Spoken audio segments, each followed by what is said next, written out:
आप सभी का मेरे YouTube channel RV kids classes में सभी का हार्दिक स्वागत, अभिनंदन।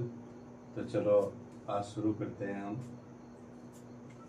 सबसे पहले हम बात करते हैं बच्चों, सबसे पहले हम बात करते हैं कि वर्ण विचार, जो हम वर्ण विचार पढ़ रहे हैं वो किसका टॉपिक है? हिंदी का। और हिंदी क्या है? एक भाषा। तो भाषा क्या होती है इसके बारे में थोड़ा सा जान लेते हैं। तो यहाँ पर जो भाषा है, ये भाषा हमारी हिंदी भाषा है। तो हम हिंदी भाषा के वर्ण विचारों के बारे में पढ़ रहे हैं। तो सबसे पहले तो हमें जानना ये जरूरी है कि भाषा क्या होती है। दोस्तों, भाषा वो माध्यम होता है जिसके माध्यम से लोग आपस में विचार विमर्श कर सकते हैं, अपने भावों को दूसरों के सामने प्रकट कर सकते हैं, और जो सामने वाला है वो उन भावों को समझ सके, और भावों को समझकर वो उत्तर दे और उसको हम समझ सकें। कहने का मतलब यह है कि विचारों का आदान प्रदान ही क्या कहलाता है? भाषा। जैसे मैं किसी से बोलूं और जिससे बोला उसको समझ में आ जाए, और फिर वो मुझसे कोई क्वेश्चन करे तो मैं उसके विचारों को समझ जाऊं, वो मेरे विचारों को समझ जाए। यही क्या होती है? भाषा। यानी कि हम कह सकते हैं सामान्य भाषा में कि विचारों का आदान प्रदान ही क्या कहलाती है? भाषा। या मानव के विचार विनिमय का साधन है भाषा। अगर भाषा नहीं होगी तो हम किसी को समझा नहीं सकते, किसी के बारे में जान नहीं सकते। तो ये भाषा क्या है? भाषा एक विचार विनिमय का क्या है? माध्यम है। या हम कह सकते हैं मानव के विचारों का आदान प्रदान है। इस प्रकार से हम इसकी परिभाषा को लिख सकते हैं। तो परस्पर विचार विनिमय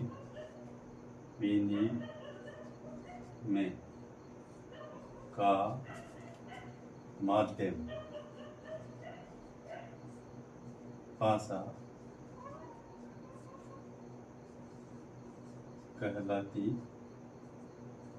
कहलाती है। यानी परस्पर विचार विनिमय का माध्यम क्या कहलाती है? भाषा। दोस्तों, परस्पर विचार विनिमय का मतलब ये है कि अगर कोई दो व्यक्ति आपस में बातचीत करें, अगर दोनों समझ रहे हैं तो वो क्या है? भाषा। अगर नहीं समझ रहे हैं तो वो भाषा नहीं हो सकती। यही एक माध्यम है। या फिर हम और कह सकते हैं कि मानव के विचारों के आदान प्रदान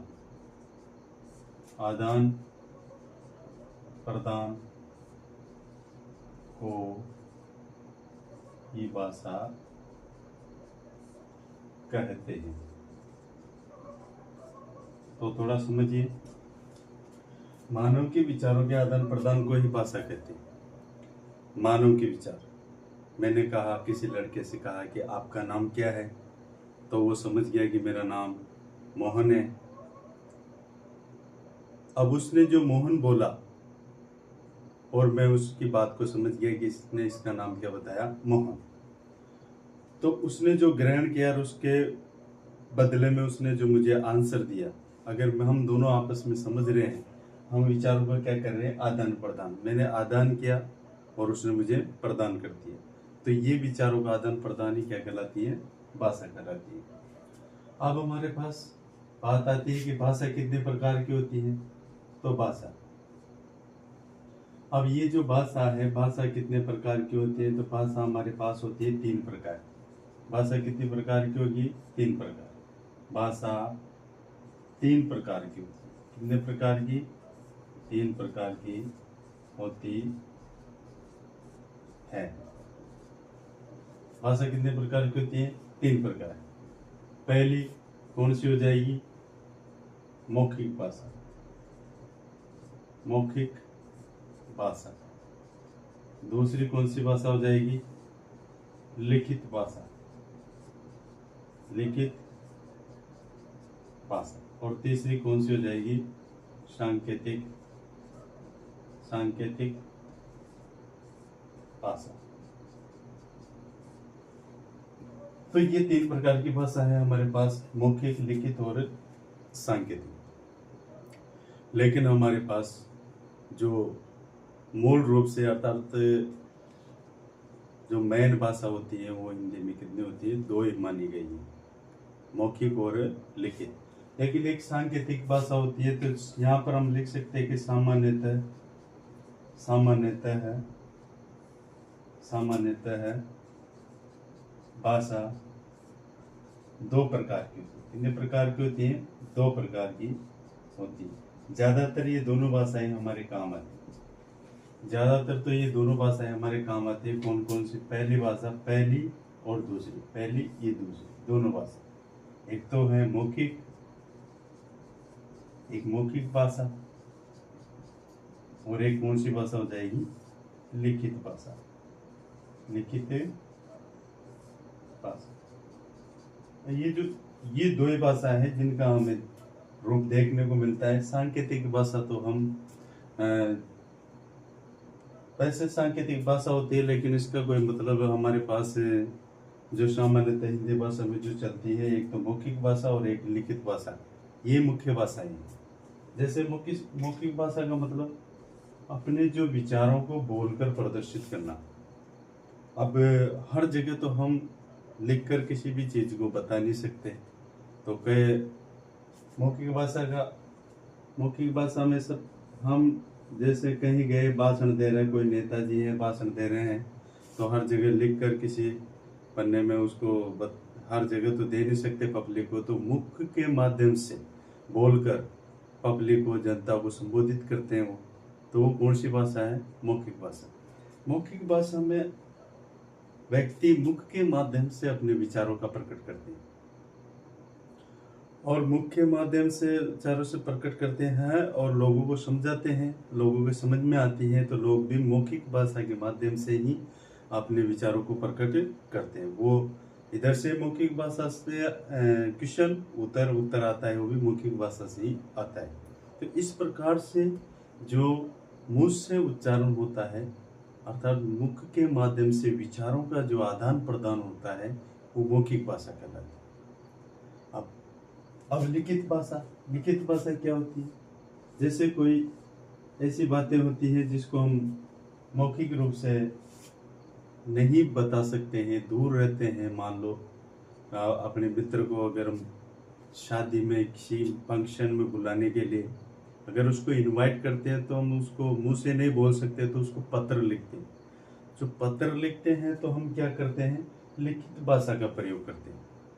या फिर बहुत से ऐसी चीजें होती हैं जिनको हम बोलकर नहीं बता सकते, तो लिखकर बता सकते हैं। तो जैसे मैंने कहा कि राजस्थान की राजधानी क्या है? कि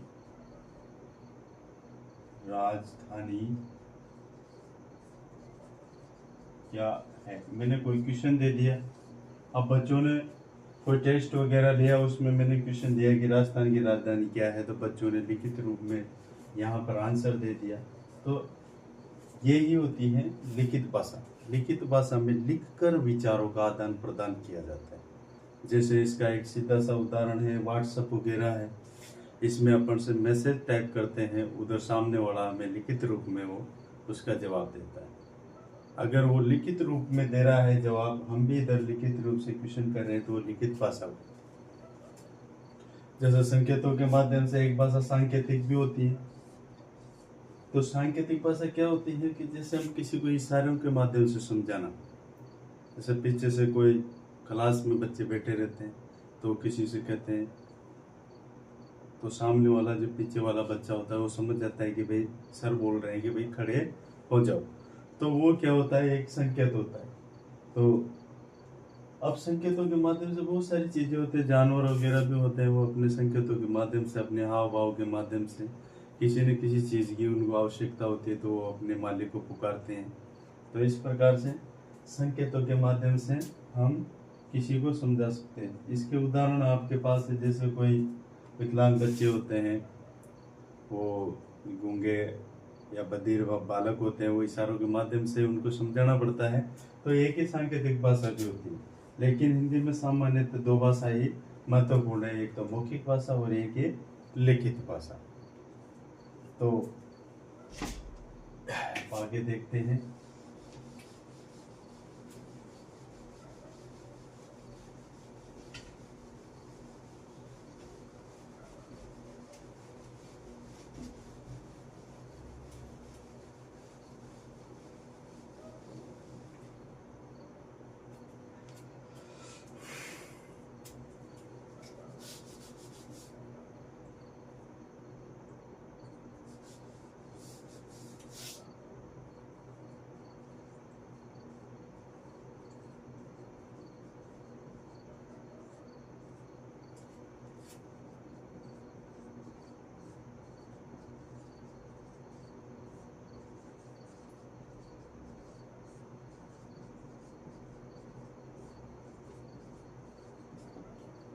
यहाँ पर एक बात हमें समझने के लायक है कि भाषा की सबसे छोटी इकाई क्या होती है।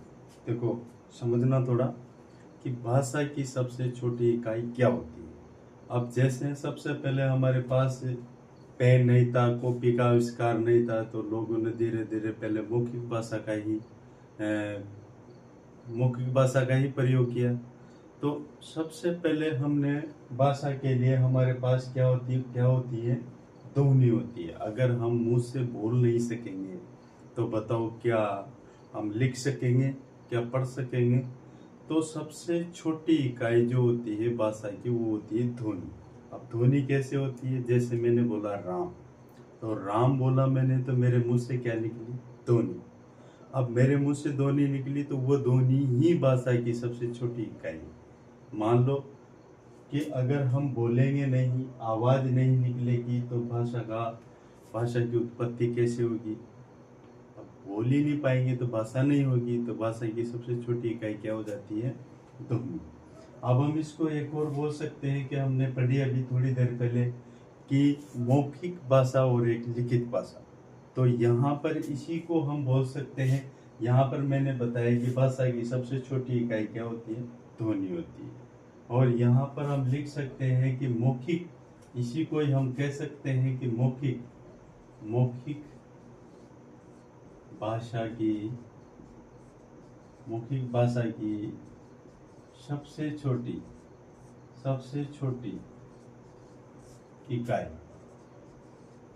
छोटी इकाई भी क्या हो जाएगी, ध्वनि। अब क्यों होगी,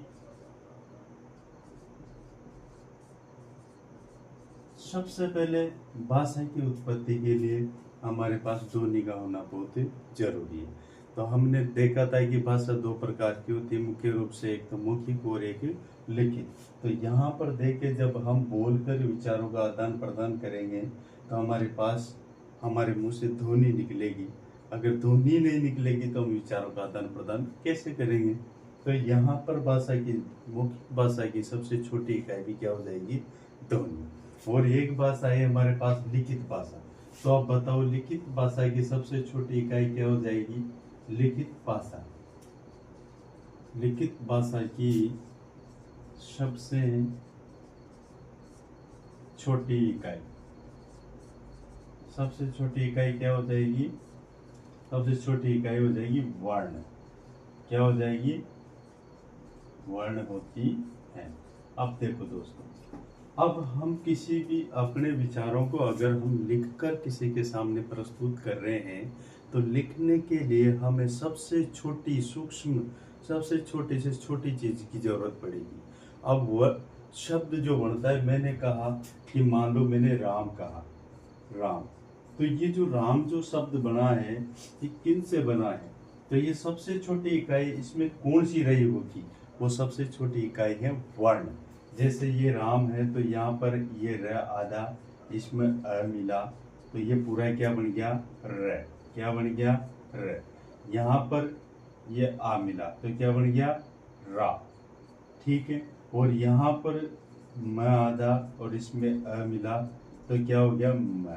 ये यहाँ पर देखो, ये जो र है और ये आ की जो मात्रा है, इसमें ये क्या है, वर्ण है। हम आगे चलकर इनको पढ़ेंगे कि वर्ण कितने होते हैं। अब वर्ण में भी इनमें दो, ये तो व्यंजन है और ये स्वर है, तो इन वर्णों से ही मिलकर क्या बना है, ये रा बना और ये म, तो दोनों मिलाया तो हमने यहाँ पर राम बढ़ गया। तो ये जो शब्द बना है, ये शब्द बना है इन वर्णों से। तो इस शब्द, इसमें लिखित भाषा की सबसे छोटी इकाई क्या हो जाएगी, वर्ण। वर्ण से छोटी कोई इकाई नहीं होती है। अगर हम शब्द बनाएंगे, शब्द से वाक्य बनाएंगे, तभी तो हम लिखित भाषा का प्रयोग कर सकेंगे। अगर हमारे पास वर्ण ही नहीं होगा तो शब्द कैसे बनेंगे, और जब वर्ण ही नहीं होगा तो शब्द नहीं बनेंगे, तो वाक्य भी नहीं बनेंगे, तो भाषा की भी उत्पत्ति नहीं हो सकती। तो लिखित भाषा की सबसे छोटी इकाई क्या मानी जाती है, वर्ण मानी जाती है।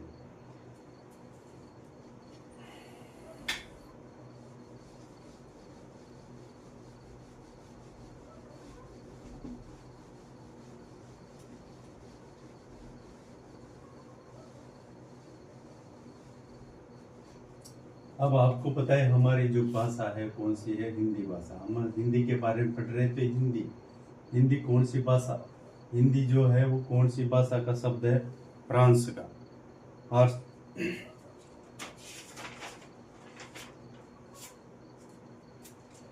हिंदी फारसी भाषा का शब्द है।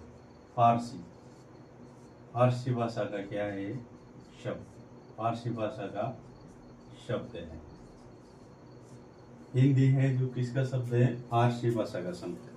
आप इसको याद करने के तरीके से आप समझ लेना, याद रख लेना इसको कि हिंदी जो है वो कौन सी भाषा का शब्द है, फारसी भाषा का शब्द है। अब यहाँ पर ये हिंदी है, इसकी लिपि कौन सी है, हिंदी भाषा, हिंदी की लिपि कौन सी है, तो इसकी लिपि कौन सी हो जाएगी, इसकी लिपि, हिंदी भाषा की जो लिपि है वो कौन सी है, देवनागरी। कौन सी, देवनागरी लिपि है इसकी, देवनागरी लिपि।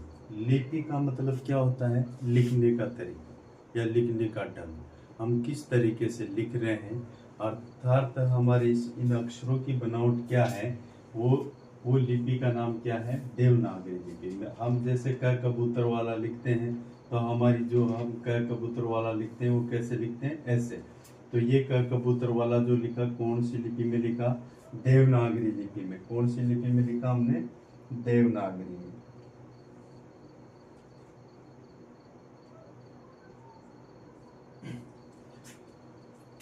देवनागरी लिपि में लिखा, अर्थात देवनागरी लिपि में क को ऐसे लिखा जाता है।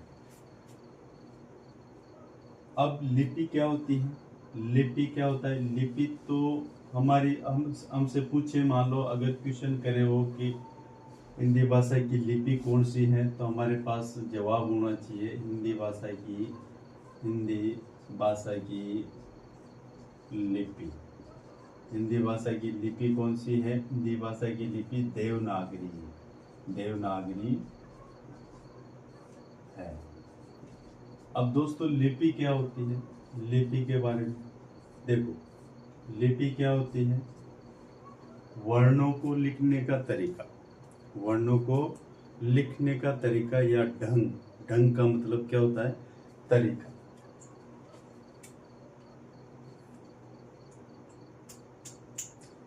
अब देखो सभी भाषाओं की अलग अलग लिपियां होती हैं, सभी भाषाओं की अलग अलग लिपियां होती है, सभी के अलग अलग वर्ण होते हैं।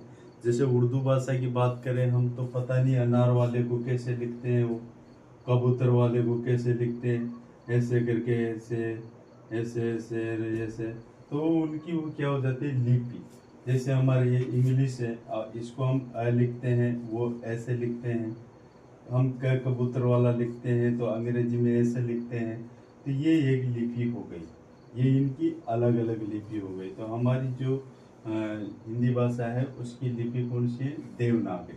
तो यहाँ पर लिपि किसको कहेंगे हम, भाषा को, भाषा को लिखने का तरीका, लिखने का, भाषा को लिखने का तरीका, या इसी को हम कह देते हैं ढंग। क्या कह देते हैं, ढंग। भाषा को लिखने का तरीका या ढंग क्या कहलाती है, लिपि कहलाती है। क्या कहलाती है, लिपि कहलाती है, कहलाती है। भाषा को लिखने का तरीका ही क्या कहलाती है? लिपि या ढंग। अब देखो, लिपि का मतलब ये हो गया कि हमारी जो हिंदी भाषा है वो इसकी लिपि देवनागरी है, और देवनागरी में कैसे लिखा जाता है? क कबूतर वाला, ख खरगोश वाला, ग गमला वाला, ग घड़ी वाला और अण खल। तो ये क्या हो गई हमारी देवनागरी लिपि में इस तरीके से लिखा जाता है, और इस तरीके से जो लिखा जाता है उस तरीके को ही हम क्या कहते हैं? लिपि। और इस लिपि का नाम क्या है? इस लिपि का नाम है देवनागरी। आगे बढ़ते हैं हम लिखते हैं यहाँ पर लिपि की विशेषता या फिर देवनागरी की विशेषता। लिपि की विशेषता क्या? हमारी लिपि देवनागरी है तो हम लिखते हैं देवनागरी लिपि की विशेषताएं।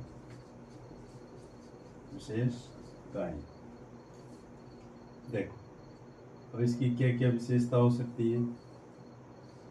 देखो, पहली विशेषता, अब आपने देखा होगा कि जब हम हिंदी में लिखते हैं तो किस तरीके से लिखते हैं? मैं लिख रहा हूँ तो मैं ऐसे लिख रहा हूँ, ये यहाँ से लेकर यहाँ से लिखना चालू कर रहा हूँ और इधर तक ले जा रहा हूँ। आपने रीजनिंग में पढ़ा होगा तो दिशाएं बढ़ी होगी, तो ये होता है हमारे पास लेफ्ट, ये क्या होता है? लेफ्ट, और ये होता है राइट। ये होता है लेफ्ट और ये होता है राइट। और लेफ्ट को क्या कहते हैं? बायां। क्या कहते हैं? बायां। और इसको क्या कहते हैं? दाएं। बायां और दाएं। तो ये लेफ्ट राइट है, इधर तो बायां होता है और इधर दायां होता है। जैसे हम यहाँ से इधर चलेंगे तो बायां से किधर जा रहे हैं? दाएं की तरफ। बाएं से किधर जा रहे हैं? दाएं की तरफ। अगर इधर से यूं चलते हैं अपन तो किधर आ रहे हैं? दायां से बाएं की तरफ, दाएं से बाएं की तरफ। तो यहाँ पर देखें हमारी जो देवनागरी लिपि में कैसे लिखा जाता है? ऐसे लिखा जाता है। तो हम किधर चल रहे हैं? बाएं से दाएं की तरफ, बाएं से दाएं की तरफ। देवनागरी लिपि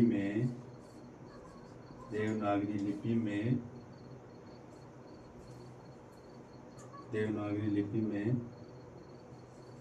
बाएं से दाएं की ओर लिखा जाता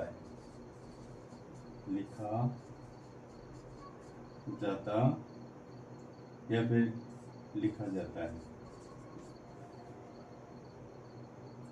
बाएं से दाएं की ओर लिखा जाता है। और दूसरी क्या विशेषता है इसकी? जैसे हमने बोला हमारी देवनागरी लिपि में जैसे हम बोलते हैं क कबूतर वाला तो लिखते भी क कबूतरी है। हमने बोला ख खरगोश वाला तो लिखते भी ख खरगोश वाला ही है।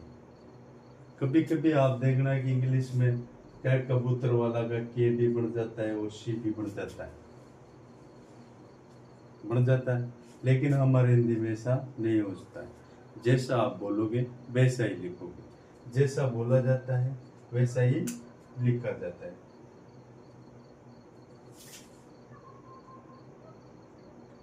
देवनागरी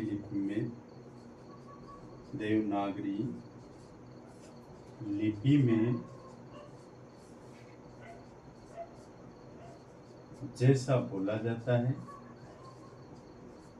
जैसा बोला जाता है वैसा ही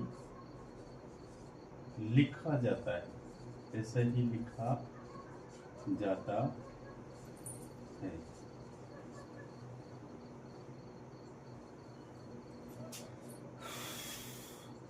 तीसरी विशेषता क्या है? कि प्रत्येक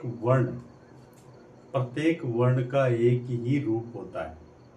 और प्रत्येक वर्ण का एक रूप का मतलब क्या हुआ? जैसे मैंने कहा कि यहाँ पर क कबूतर वाला है तो क कबूतर वाला है तो क ऐसे ही बनेगा, इसके अलावा क दूसरा नहीं बनेगा। यहाँ पर देखो, जैसे यहाँ पर हम कहते हैं कि क कबूतर वाला है, तो इंग्लिश में इसको के भी लिख देते हैं और सी से भी इसको प्रदर्शित करते हैं कभी कभी।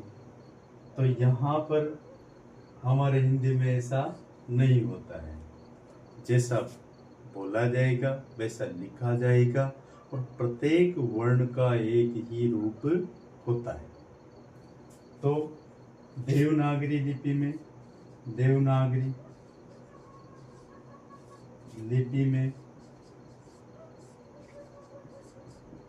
प्रत्येक वर्ण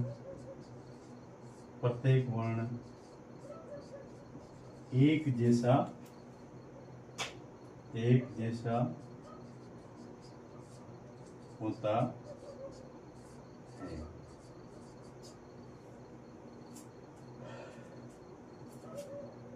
तो आप इस प्रकार से देवनागरी लिपि की विशेषताओं के बारे में जान सकते हो।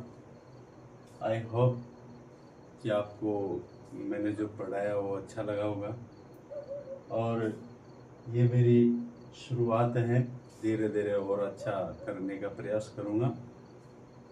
तो आगे की जो क्लास है वो कंटिन्यू जारी रहेगी। अगले पार्ट में मिलते हैं, अगले पार्ट में। यहाँ तक इसके बाद में जो कंटिन्यू इसको अगले पार्ट में आपको ये वर्ण विचार के बारे में मिल जाएगा। तो धन्यवाद आप सभी को।